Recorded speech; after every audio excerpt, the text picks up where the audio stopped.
พ่อแม่พี่น้องปองปายเบิดสุคนเนาะ FC ทางช่องบ่าวภูมิ Channel เนาะ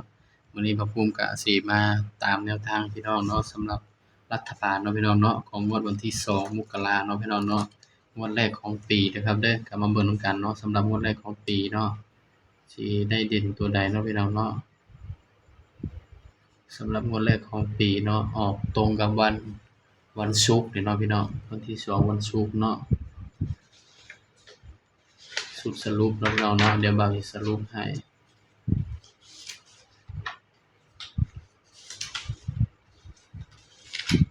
หรือว่าบ่าวลงไปแล้วบ่พี่น้องอันนี้คือสุดสรุปครับเนาะ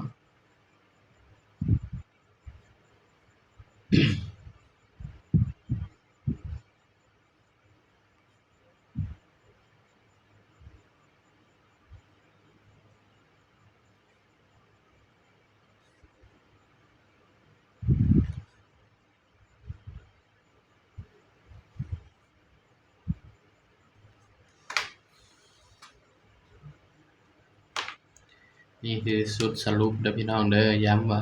ตัวเลขเป็นเพียงแนวทางเนาะครับเนาะมีเข้ามีหลุดเนาะ2 2 01 69เนาะสำหรับสรุปตามไทยเนาะพี่น้อง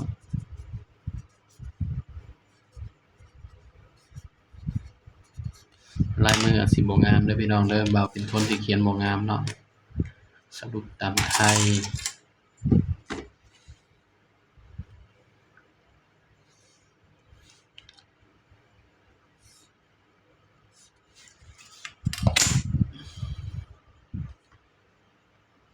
975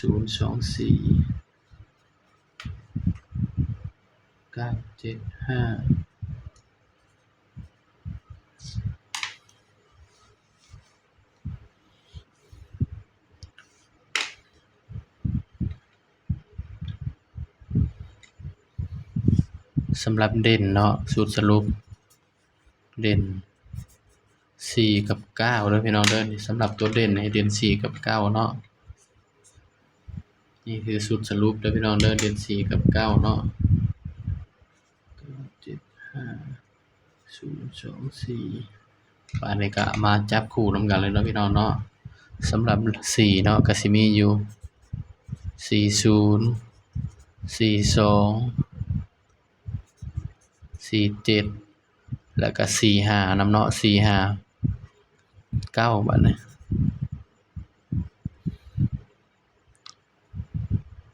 90 92 97